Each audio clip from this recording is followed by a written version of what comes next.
and let us all do we can to build a better future. So, Nico, what's it like knowing that you've been proven correct? Because you were the first one raising the alarms about a certain New York House representative. Y'all know her. You love her. And this is an article from Current Affairs, and I won't go too deep into this article, but it's showing that, hey, could you imagine if this happened in 2018, if this title came out, and how many people would be collectively crapping themselves? How AOC went from influencer to influence. You raised the alarm bells about AOC.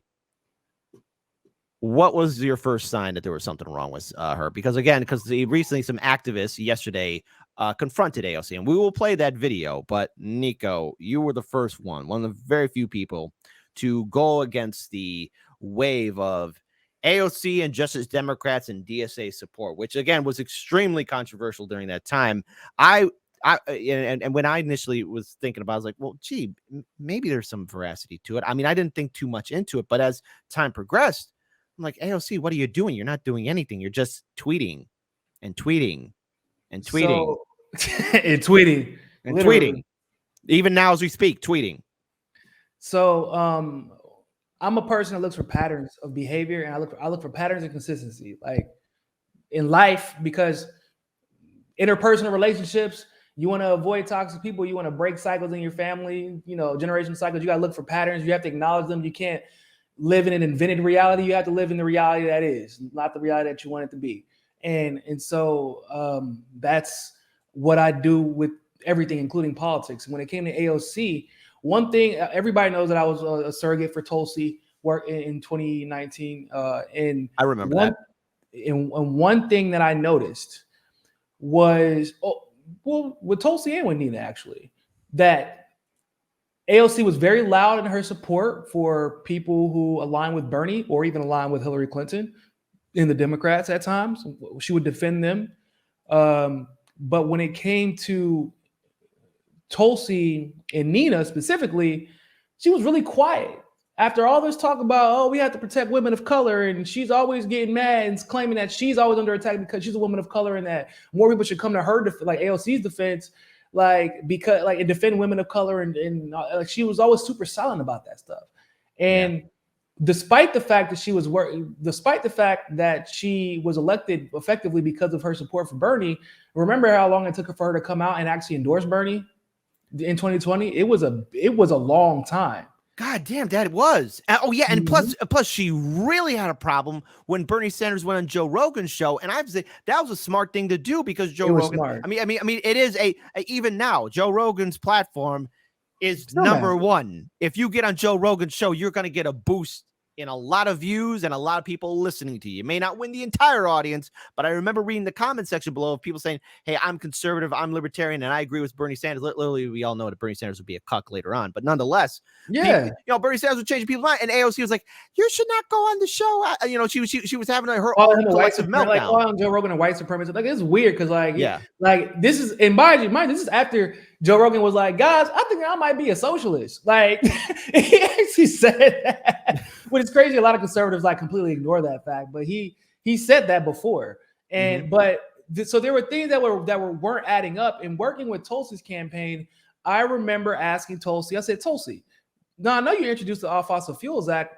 Have you talked to AOC about what's going on with that? Because in my mind, I'm giving AOC the benefit of the doubt and assuming that she is serious about tackling the issues of the environment and climate change. And Tulsi's bill was legitimately the most supported bill by all organizations in the world. There was 200 plus endorsements from separate organizations dealing with climate and the environment. Yeah. And it didn't require the fourth industrial revolution to pillage and plunder all of the world's resources in order for that bill to get to be followed through. And she said, I tried talking to her camp. They've been ignoring me. I said, what? That doesn't make any sense. And she was like, I know it doesn't make any sense. I'm like, I thought that AOC was serious about the Green New Deal. And if you already had something put together, then why wouldn't you just go with that? Or at least work together to combine your bills? She said, I don't know, Nico. I don't know. Wow. Huh. And I was I would definitely like to hear that story in detail, especially from Tulsi Gabbard's perspective, because what I really found interesting, and obviously it is true. And I mean, no disrespect, because again, I have said that politicians are not people, and Dr. Cornwell, when I interviewed him, said, no, they're just flawed. And I said to him, hey, look, you know what? You're a better person than me. But, let's face it. Congress. They're not just flawed. Most politicians are full of shit. Like, the ones who aren't, they end up leaving the political field. That's what happens. Well, I remember Tulsi Gabbard said this on Joe Rogan's show. Hey, Congress is filled with people who have a high school or elementary school mentality. It's nothing but a clique, but it's a senile senior citizens home with a bunch of sycophants who are waiting in the wings to replace them, like AOC is waiting for her mama bear to one day pass away. But it is really telling about what's happening with AOC. So I want to pull up a video here, and it's from a good friend of the show, Jose Vega, which again, I have to say, if somebody like Jose did this in 2018, oh man, he cancel is a kind of word. People didn't want to hear logic back then.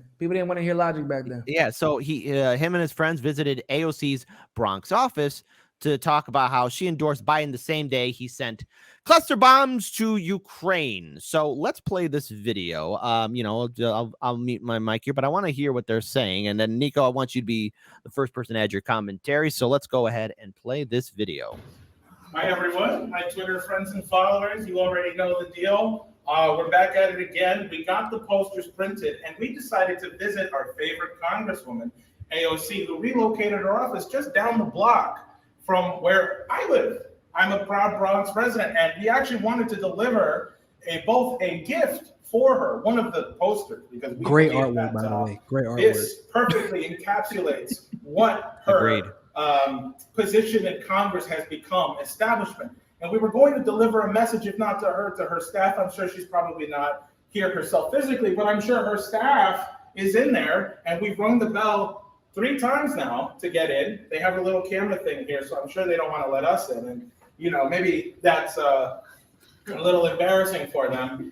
The message we were going to deliver to the staff for AOC is that every single person that's standing behind me here and the person behind the camera once believed in AOC as an anti-establishment figure.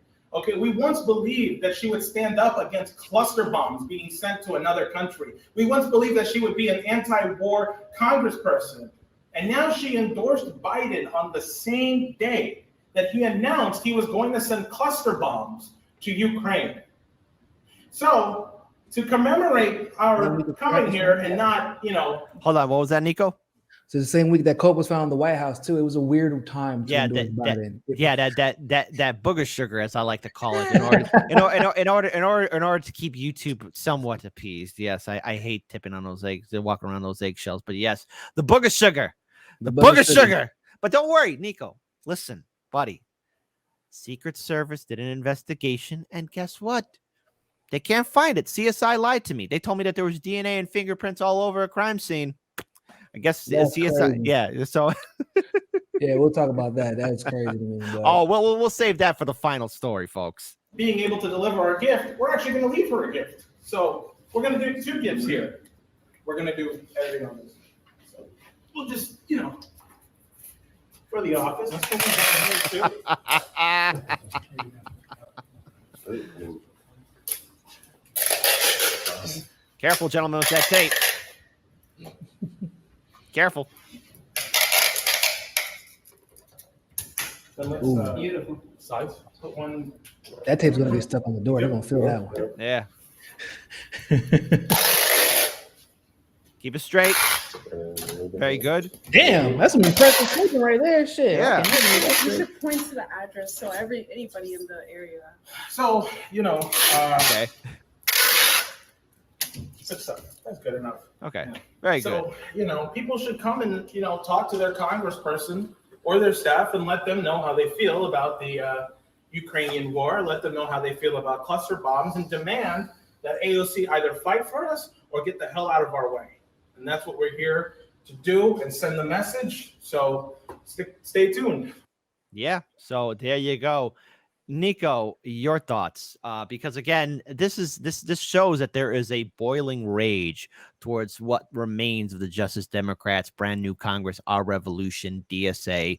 I mean, all these groups that made a name for themselves, that AOC attached herself with, and not including Me Too, Time's Up, Black Lives Matter, DSA, all these organizations that were once again a huge force, have now shriveled away or canceled themselves, and yet now and now finally we're seeing AOC herself being challenged by her own constituents that she is now avoiding. Apparently, take it away.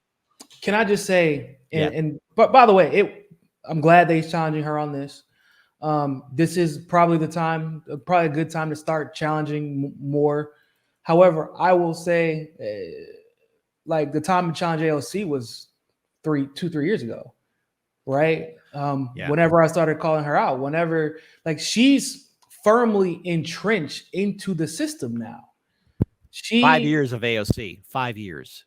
That's what you feel like. Whenever she had something to lose, was the time to challenge her. She's going to get her pension now. She's going to keep winning her votes, right? Mm-hmm. And now that we know that she belongs to the establishment, what is the establishment going to do? They're going to protect her office. They're going to protect her seat. She's voting in line with them now. The time to hold AOC accountable was when she was doing somewhat of a decent job of pretending to be progressive, because before she could actually hide behind the fact that Republicans were so dominant that she, no matter what was going to happen as far as progressive votes were concerned, Trump could have overturned whatever they passed. Whatever, but she had shown signs of inconsistency in 2017, in 2018, 2019, 2020 even. Yeah. She had shown signs then, but people were defending her, right? When she, kid, do you remember when AOC threw Tara Reid under the bus? I remember it, but it's so, again, I call this the blurring effect, where so much is happening. Like I do remember it, but then it's like you got to clarify it, please. No, I'm the same way. Like, bro, so much has happened over the last 3 years. Yeah. Like now everything's kind of new to me. It's like, oh, geez, that happened. Well, that's brand new. Oh, I knew about it.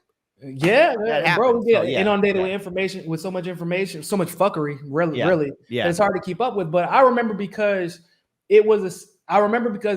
once again, sometimes my perspective is directly influenced by like my position with Tulsi at the time, because I remember Tulsi had came out and defended Tara, and I remember AOC was directly asked about this, and she said, "Oh, I believe Tara," and then everybody was like, "Oh, okay," but she's like, "But y'all need to vote for Biden anyway,"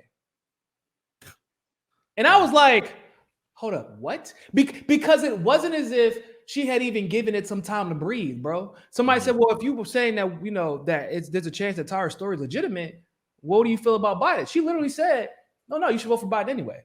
Mind you, she had went on some outrage because of the accusations against Trump, and she literally went on like a rampage about that, not even said like a couple of months before that. Mm-hmm. But she was basically saying that it's a high likelihood that Tara is telling the truth. And she was saying vote for Biden anyway. At that point, people should have known what time it was with AOC. When you're when the issues that you claim mean the most to you, you want to just let them go by the wayside in order for you to chase an office, to chase clout, in order for you to take the path of least resistance. I mean, bro, look at what happened with the force to vote. I remember forced to vote, and I have to say again, because when it first was proposed, forced to vote, I was like interested. Jimmy Dore was actually trying to do this. Like, okay, because again, I wasn't aware of forced to vote, so I did before I spoke my mind out or said no, this won't work. I decided to read up on it. I was like, gee, Jimmy, you're asking the squad to do something, so I decided to read up on forced to vote. Turns out it was a DSA playbook. It was an idea Jimmy Dore was talking about. I was like, hey, this could actually work. So see, that's not good. Yeah. Like that was one of the very rare circumstances where they legitimately had the numbers, and because of the weird thing that like there was something else going on in the background in Congress where Nancy Pelosi wasn't getting all the support from even Democrats that had traditionally supported her. That was what was like. So there was, it just so happened. So normally I would be like, it's symbolic, but it's meaningful because like if the squad unites together, at least we know they're on our side, et cetera, et cetera. But there was actually some controversy within the Democratic Party that led to the circumstances that the squad could have turned everything around and flipped it on its head by just staying true to what they like, bro. All you had to do was say, Nancy, so this isn't turning out how you want it. You need our votes. Like, if once again, if McCarthy ends up like, because people thought like it was the worst thing in the world if McCarthy was going to be the Speaker of the House. Isn't McCarthy the Speaker of the House right now? He is. And nothing has really changed. All it is just a Republican in Congress. I mean, it doesn't matter who controls the House or Senate or anything like that. Both are part of the new two-party system. The majority of Republicans voted against cluster bombs. Cluster bombs are getting sent. Yep. I never thought I'd see that day. And then here we have AOC being so pro-war, pro-censorship. I mean, it's putting. I mean, the way AOC is presenting herself. It is the fear that liberals always thought that the Republicans will be. And let's be clear, the Republican establishment, if given the same power, would do the same thing the Democrats are doing. I mean, there is no difference between a Republican politician or a Democratic politician. But with AOC, she was able to fart her way in, being protected by a shield wall of vote blue, no matter who sycophants. And now, there was a point where she said, "Oh, you got to raise the ruckus to challenge people, and I want to be a one-term House representative, or I couldn't look myself in the mirror." Yeah. No, she said that, and she even said that on the Jimmy Dore show when she used to show up. Hell, she doesn't even show up on TYT anymore, and they created that Frankenstein, crazy, right? That's crazy. Yeah, that is their creation. Nico, wait, it was Kyle and Cenk that created Justice Democrats, that in turn created AOC. So I think as a final thing to say about this story, and that is, I wouldn't put politicians on a pedestal. Okay, they are flawed people, right? They are not perfect, and Washington D.C. is a hub of corruption. It is far more corrupt than anyone would ever consider. And the thing is, there was a point when even old hagbag Nancy herself would say, "I'm for Medicare for all." There's record of her saying that, right? And then she changed her tune. AOC has changed her tune as well. And for all those who still carry water for her or support her, how much longer can you defend somebody who has more or less become the very thing that a lot of her volunteers the question is more profound than that one, because we tend to say, like, I know a lot of people like live in this like, oh, well, how much? Because right now I feel like it's popular to not like AOC now, for the most part, right? The only people that are still going to cuck for AOC are like the Sam Cedars, the Crystal Balls, etc. Or Pot Save Crystal, America. I think is not even. I think even Crystal has been criticizing her. Well, she's upset that AOC went for Biden instead of Marianne Williamson writing her fantastic book, the Mystic Jesus or something like that. That's the name of her book, The Mystic Jesus. But my point is when are we going to have this conversation about the people? Like, what led to everyone ignoring the obvious? That's the question. That is the conversation. Like, why is it that whenever myself or Fiorella or Pasta or Whitney Webb, even when she was criticizing AOC in regards to her pushing for the fourth industrial revolution, Kim Iverson, why is it that whenever we presented legitimate evidence to people, whenever we showed the inconsistencies, you attacked us for acknowledging reality rather than challenging the people who had power? Because it wasn't just the AOC situation. Like whenever Bernie threw Tulsi under the bus, and I was like, God, damn, my support for Tulsi. This has nothing to do with that. Like, Tulsi sacrificed her career to challenge the DNC and speak up for Bernie. And Bernie decided whenever it was time for him to show that he was made of the same metal, he threw Tulsi under the bus and said, well, they have to get rid of candidates somehow. That's what he said on The View when he was challenged about that, right? And whenever we started pointing out the inconsistencies, we were attacked for acknowledging reality, not attacked for being wrong. Attacked for, whenever I was telling people before, I was like, yo, there's a problem with Bernie's Medicare for All plan.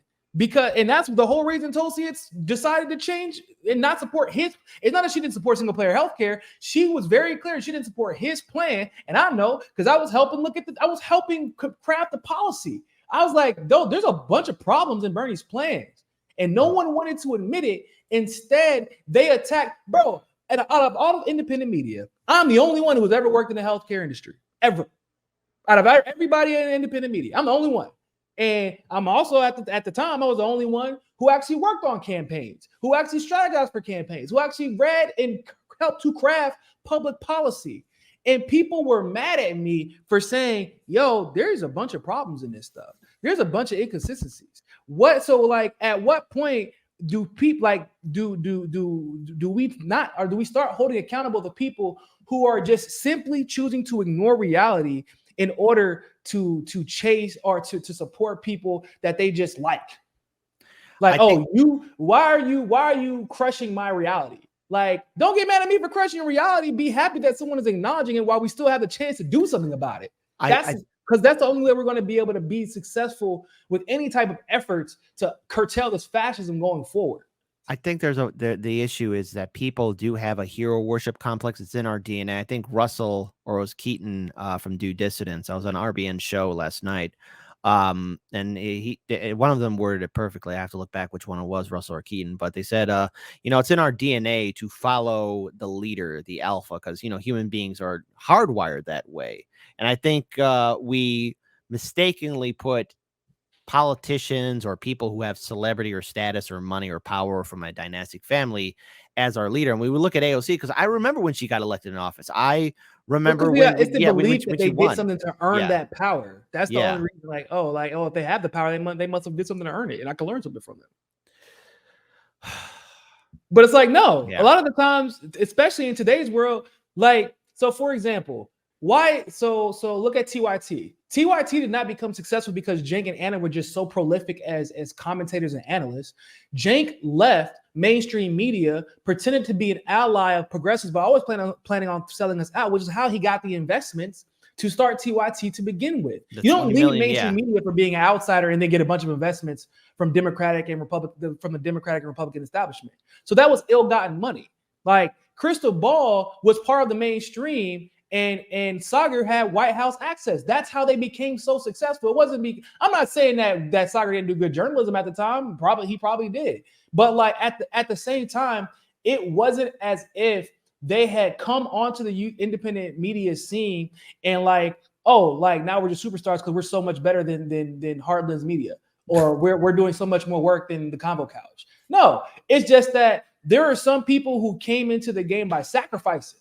In other words, their word is their bond. That's all they have, because if you don't watch them for the truth, then you're not watching them at all.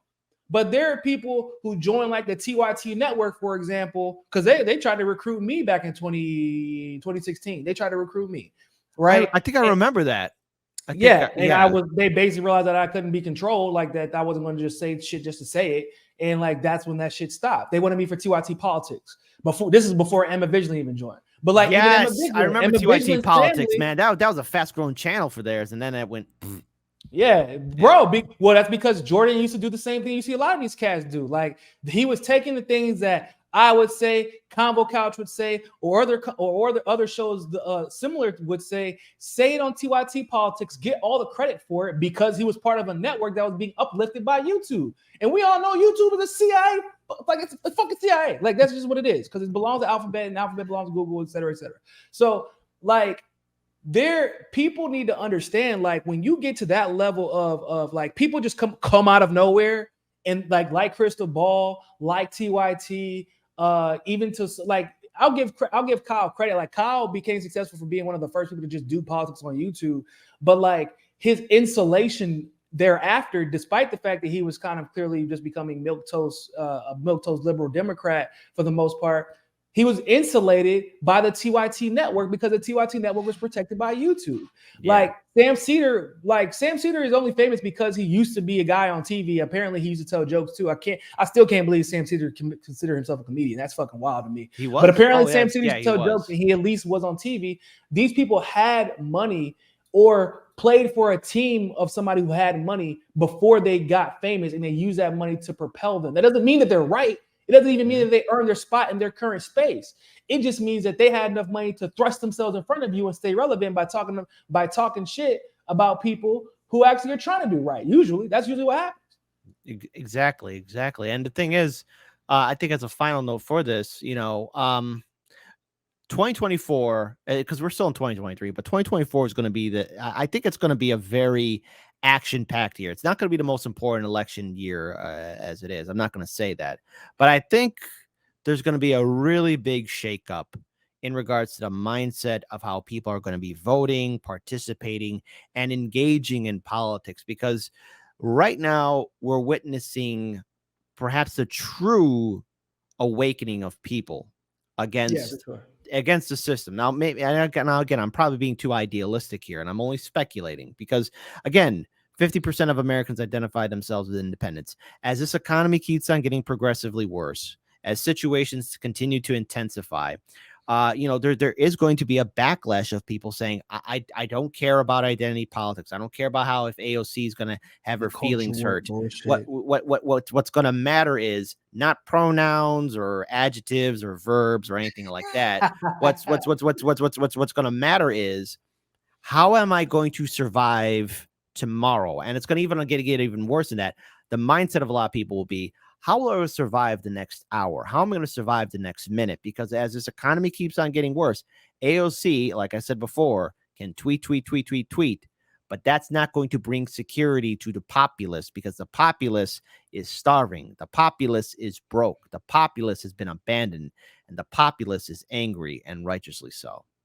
And I would tell you like this, bro, like living in Brazil, there are so many people here who are frustrated with the, like just here, right? One of the reasons I'm here is to cover what is happening because they don't know how much the U.S. influences their politics.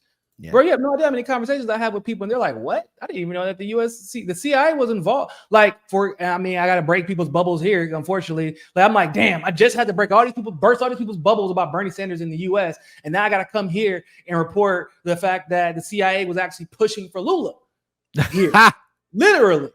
And he's actually reneged on a lot of the things that he said he was going to do, like legalizing marijuana. He's been pushing for pharmaceutical industry and although he's been decent when it comes to the war in Ukraine and making sure that he maintains relations with China, like he's making sure to maintain relations with China because he's just continuing what Bolsonaro actually already did in that department. Like he's not doing anything necessarily new, but he's been worked for the economy thus far.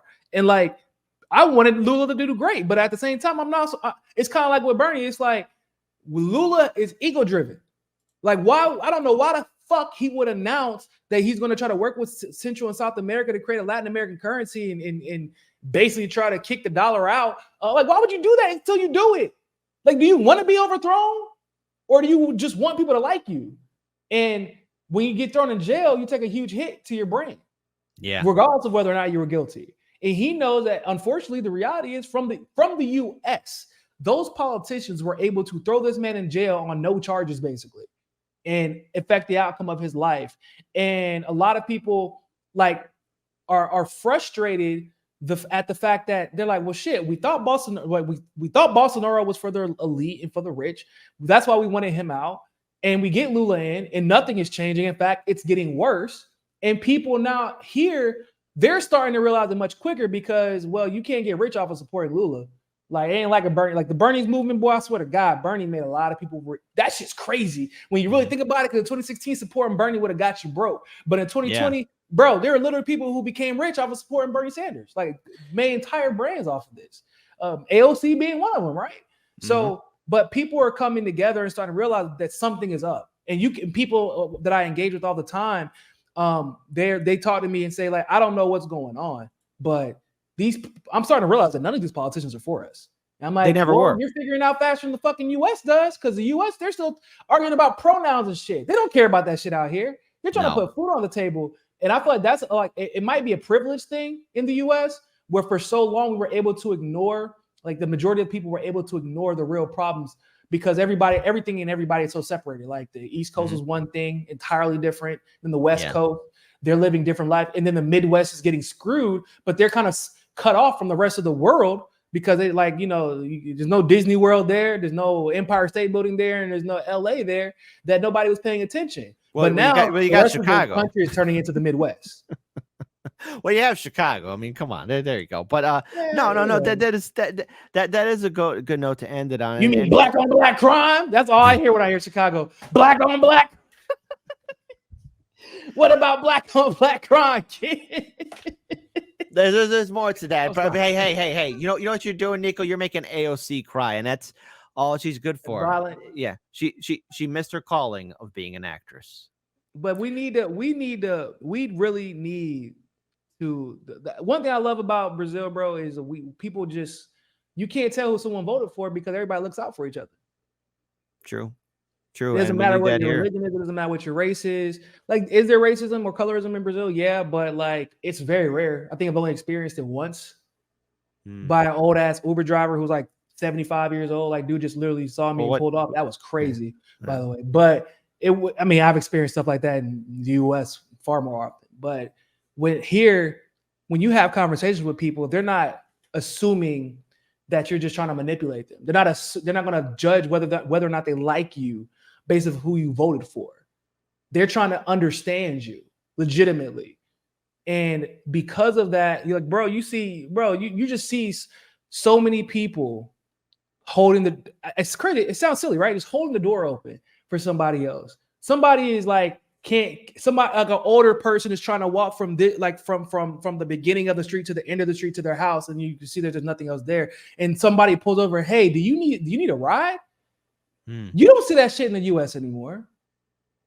And it just shows me how divided the US has become.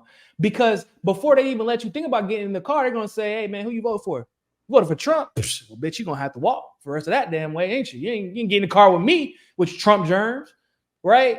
Nobody wants to understand why they don't want to understand the reasons people do what they do. They want to judge them for it. And it's going to be very hard to fix the country until we start trying to understand each other and understand that we are all, once again, we're limited by our experiences. That is what guides us. And sometimes to change the hearts and minds of somebody else, you have to understand their experiences and help them understand yours so that you can reach some kind of common ground. But until then, we're going to keep getting Trumps and Bidens. Agreed.